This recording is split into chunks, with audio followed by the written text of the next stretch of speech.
이 시간 가장 핫한 뉴스만 모아봤습니다. 제 뒤에 키워드가 있는데 한번 보시죠. 아빠와 아들 같습니다. 그러면서 밑에 아빠 가지 마라는 키워드가 있고 문재인 대통령이 나와 있네요. 그리고 역시 윤여정 씨가 있습니다. 윤여정 효과라는 부분이 있는데 먼저 이 처음 부분부터 짚어보겠습니다. 자, 이 사진은요. 어제 이제 저희가 인도네시아에서 침몰한 잠수함 얘기 전해드렸죠. 관련된 얘기인데 어제 저희가 이 잠수함에 타고 있던 해군들이 다시 만나요란 의미의 노래를 부르는 모습 저희가 전해드렸습니다. 그 영상 한 번만 더 보고 오겠습니다.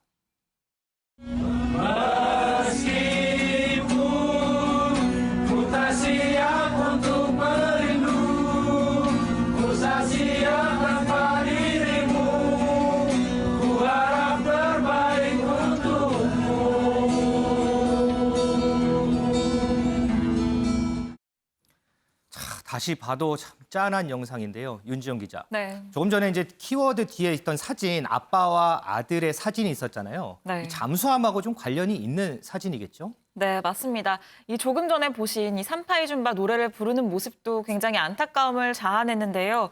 이번에는 이 숨진 53명의 장병 가운데 한 명의 아들이 이 잠수함을 타러 출근을 하는 아빠를 말리는 영상이 공개됐습니다. 어떤 영상인지 먼저 보고 이어가겠습니다.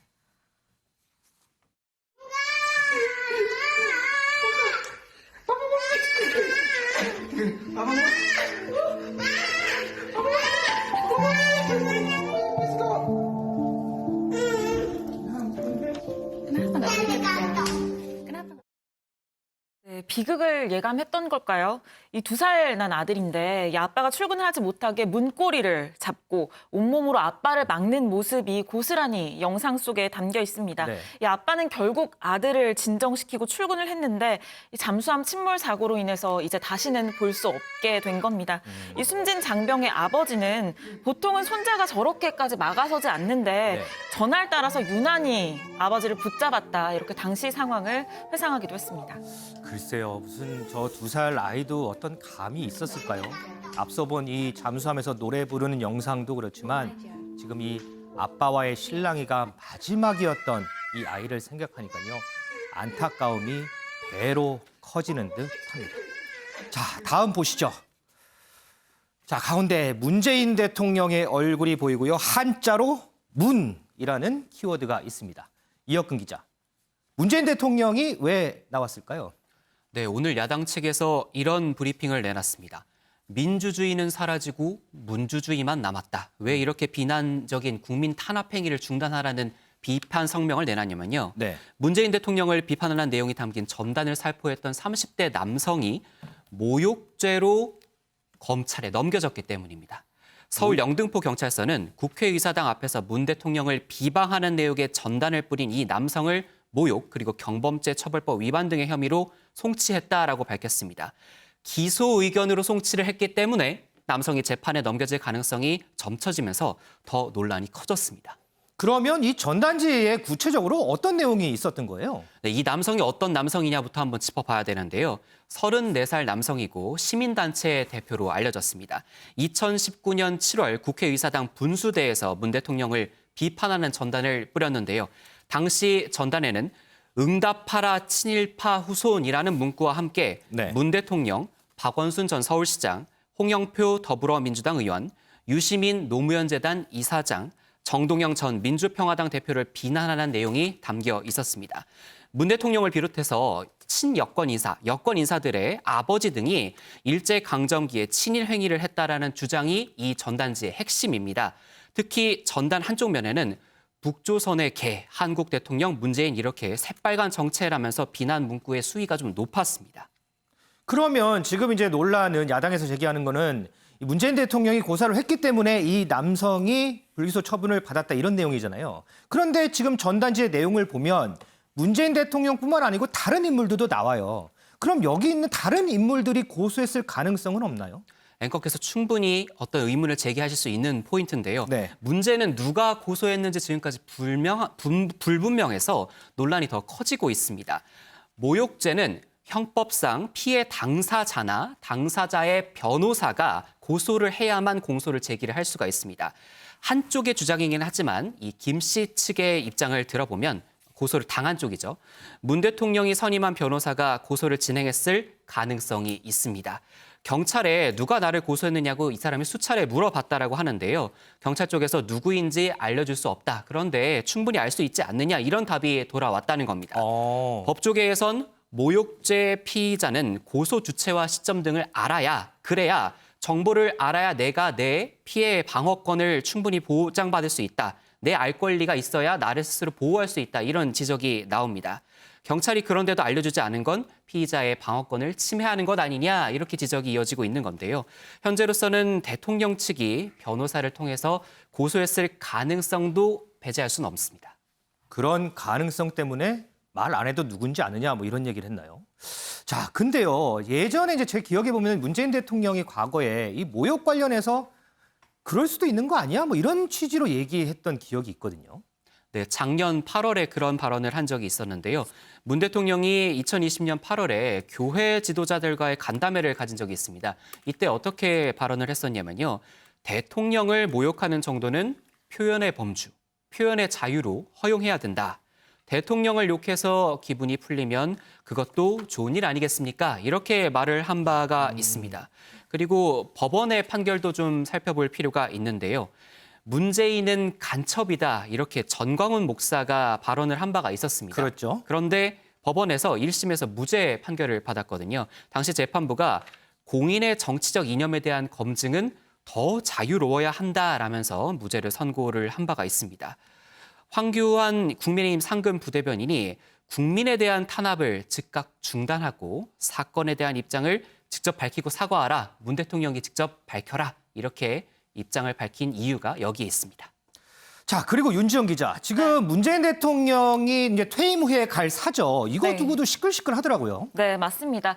이 지난 9일에요. 이 청와대 경호처는 사저가 위치할 이 경남 양산 하북면의 평산마을에서 착공 설명회를 열고 본격적으로 경호동 공사를 시작을 했습니다. 네. 하지만 얼마 지나지 않아서 주민들의 반발에 부딪히게 된 건데요.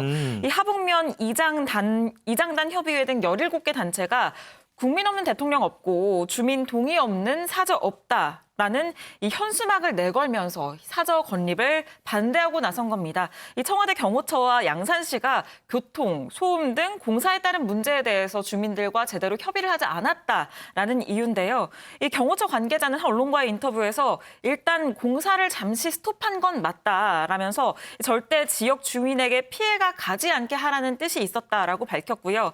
다만 이게 공사를 완전하게 중단한다라는 의미가 아니고 이 무리하게 공사를 추진하지 않고 잠깐 멈추고 점검해보는 차원이라고 덧붙였습니다. 그런데요. 지금 제 뒤에 사진을 보면 이게 이제 지금 국민 없는 대통령 없고 주민 동의 없는 사저 없다. 이제 이 부분이 지금 윤지연 기자가 설명해 준 그 현수막이잖아요. 네. 근데 옆에 보면 대통령님 지난 사람 향기가 그리웠습니다. 대통령님 저희가 울타리가 되어드리겠습니다. 정반대의 현수막이 붙어 있거든요. 이 현수막은 뭐예요? 네, 맞습니다. 이 문재인 대통령 사저 반대 현수막이 내걸린 건 지난 21일이었는데요. 이 22일 오전에 이때 44개가 걸려 있었거든요. 그런데 네. 바로 다음 날 오전, 그러니까 반나절 만에 이 44개 현수막 가운데서 37개는 철거가 됐습니다. 14개의 경우에는 양산시가 불법으로 판단을 하고 내린 건데 나머지 23개 현수막은 누가 어떻게 철거했는지 아직까지는 알려지지 않은 상황인데요. 대신에 어제 말씀하신 것처럼 전혀 반대되는 내용의 현수막이 걸렸습니다. 이 달빛 환영회 명의로 현수막을 내건 건데 네. 이 현수막에는 뭐 대통령님의 지난 사람 향기가 그리웠다. 저희가 울타리가 되어드리겠다라는 등의 문구가 적혔는데요. 이 심지어는 사저부지가 아닌 다른 마을에도 현수막이 내걸렸습니다. 아, 그래요? 네, 문 대통령이 취임 전까지 살던 마을인 이 매곡 마을에 현수막이 내걸린 건데 지금 보는 모습입니다. 이 예전처럼 농사 짓고 살자라는 내용 등의 현수막 18개가 걸렸는데요. 이 현수막에 대해서 이 매곡 마을의 주민은 대통령 부부를 좋아하는 주민들이 내건 것으로 알고 있다라면서 이 평산마을 사태에 안타까움을 느껴서 설치한 것으로 보인다라고 밝혔습니다. 그러니까 이제 앞으로 문재인 대통령이 퇴임 후에 갈 평산마을에서는 왜 협의도 없이 지금 이렇게 공사를 하느냐 반대하고 있고 네. 반대로 그 전에 살았던 매곡마을에서는 그러면 우리 마을로 오십시오. 지금 이런 상황이군요. 네, 그렇죠. 알겠습니다. 자, 다음 보겠습니다. 윤여정 씨가 있고요. 여기 미나리가 있네요. 그러면서 윤여정 효과라는 키워드가 있습니다. 김원미 기자. 네. 이 윤여정 효과는 뭘 얘기하는 거예요? 네, 이번에 윤여정 씨가 출연하고 그래서 이제 오스카 여우조연상까지 받은 영화 바로 미나리입니다. 저희도 방송에서 한 5,000번쯤은 얘기를 한 것 같아요. 미나리. 네. 예, 이 봄철 채소 미나리의 판매량이 수직 상승했다는 상당히 긍정적인 소식입니다. 이 윤여정 씨가 오스카에서 이 여우조연상을 받았던 게 지난 26일이었었거든요. 근데 이 26일 미나리의 판매량이 전날이랑 대비해서 무려 60%나 올랐다라는 소식입니다. 근데 이게 단순히 마켓 관리만 그런 거 아닌가 싶을 수도 있는데 이게 대형마트의 어떤 통계 수치를 봐도 지난해 같은 날이랑 그러니까 같은 시점, 지난해 같은 날이랑 대비를 했을 때도 33%나 올랐다라고 하니까 네. 미나리의 매출이 이 윤여정 효과를 좀 톡톡히 봤다라는 건 좀 그러니까 확인이 된 것 같습니다. 근데 이 미나리랑 더불어서 같이 꿀맛인 조합, 바로 삼겹살인데 삼겹살까지 같이 이 판매량이 올랐다라고 아, 해요. 그래요? 근데 이런 효과 보니까 농림축산식품부가 또 한몫을 했습니다. 네, 농림부의 광고 저희가 준비했나 같이 볼까요? 어디서든 잘 자라 영화 미나리의 진심이 통했다라는 네, 바로 저건데 지금 뭐 미나리 먹으면서 어려운 시기 함께 이겨내자라는 이 문구가 보이실 겁니다. 네, 그러니까 사실 저게 저는 혹시나 포토샵을 통한 가짜 뉴스 아닌가 싶어서 농림부에 직접 전화해서 확인까지 해봤는데 아 정말 이런 광고 낸 거 맞다라고 오. 확인을 받았거든요. 이 농림부가 낸 이런 광고 네 보니까. 이 미나리 먹으면서 어려운 시기 함께 이겨내자고 하는데 오늘 이런 기사 제목을 제가 봤어요. 밥상 위에 오스카상 미나리 봄철 내장 지방 잡는다라고 했는데 예, 오늘 저녁 이 밥상 위에 오스카상 미나리로 좀 화려하게 밥상을 좀 한번 장식해 보는 건 어떤가 싶기도 하네요. 아, 윤여정 씨는 정말 오스카상 주인공이 됐고 이 미나리는 밥상 위에 오스카상을 받았군요. 그리고요, 뭐 이것도 윤여정 효과인가요? 지금 윤여정 씨 동생도 상당히 화제던데요.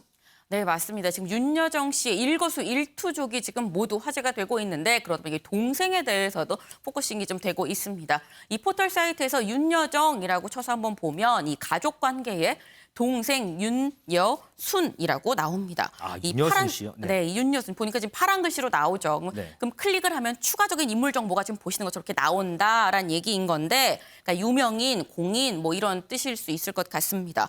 이 보이시는 저 윤여순 씨 LG에서 최초의 여성 임원을 했던 분입니다. 오. 네, 이 윤여정 씨의 막내 동생으로 지금 윤여정 씨랑은 8살 차이가 난다라고 하는데 이 국내 그리고 해외 명문대를 다 거쳐서 LG에 입사를 했고 2000년에 LG그룹 전체를 통틀어서 최초의 여성 임원이 된 사람입니다. 그래서 취재진이 윤여정 씨한테 이 동생 윤여순 씨에 대해서 물었었어요. 그래서 동생분이 LG 첫 여성 임원이라고 하는데 이렇게 좀 물었더니 윤여정 씨가 집에선 그렇게 좀 대단하지 않아요. 라고 상당히 좀 쿨하게 이렇게 대답을 했습니다. 이게 보니까 사실 이런 게 현실 자매죠. 네, 아마 윤여순 씨도 잘하면서 언니 내 옷 입지 마. 너 내 옷 갖고 가지 마. 뭐 이런 싸움 하지 않았을까 싶습니다. 소정수 위원님, 지금 얘기했던 그 윤여정 씨 동생이 LG의 최초 여성 임원이라는 거 소 의원님이 처음 취재한 내용이라고 그러던데요? 뭐 제가 처음 취재한 뭐 그런 내용은 아니고 제가 이제 그 블로그에 한국의 혼맥과 관련된 블로그를 좀 하는 게 있는데 네. 거기에 관련해서 글을 좀 올렸던 이번에 윤여정 씨가 이제 아카데미에서 여우조연상 받고 나서 굉장히 많은 분들이 그걸 검색해서 이제 보셨더라고요. 아. 그러면서 좀 화제가 됐는데 이 동생 윤여순 씨도 LG에서 상무, 전무 지내고 2014년에 LG 아트센터 대표까지 지내고 퇴임을 했어요. 네네. 또 남편도 환경부의 이 고위공무원을 지냈고 윤여정 씨 아버지가 이제 일찍 돌아가셨지만 굉장히 이 DMZ 부근에 또 땅도 있었고 그런 것을 이제 다 포기하고 월남을 했는데 일찍 돌아가셨고 그래서 어머니가 굉장히 고생을 많이 하셨죠. 그래서 이제 동생이 언니 윤여정 씨에 대해서는 언니는 내게 큰 산과 같은 사람이다. 이렇게 이제 윤여순 씨가 윤여정 씨에 대해서 평가한 그런 글을 제가 본 적이 있습니다. 네. 아까 이제 언니는 동생에 대해서 뭐 집에서는 그렇게 대단하지 않아요. 뭐 이렇게 얘기를 했는데 이 동생들 입장에서는 언니가 굉장히 큰 어떤 그런 방패막이 가르침을 주는 그런 역할을 해 오지 않았나 뭐 그렇게 생각이 듭니다. 참 뛰어난 훌륭한 자매가 아닌가 싶습니다. 네, 알겠습니다. 앞서 저희가 이제 밥상 위의 오스카 미나리 얘기를 했었는데 봄 미나리란 말이 있잖아요. 이 깨끗한 환경에서 재배되는 이 제철 미나리 저도 좀 많이 먹고 건강해져서 이 윤여정 씨 효과를 좀 봐야 할 것 같습니다.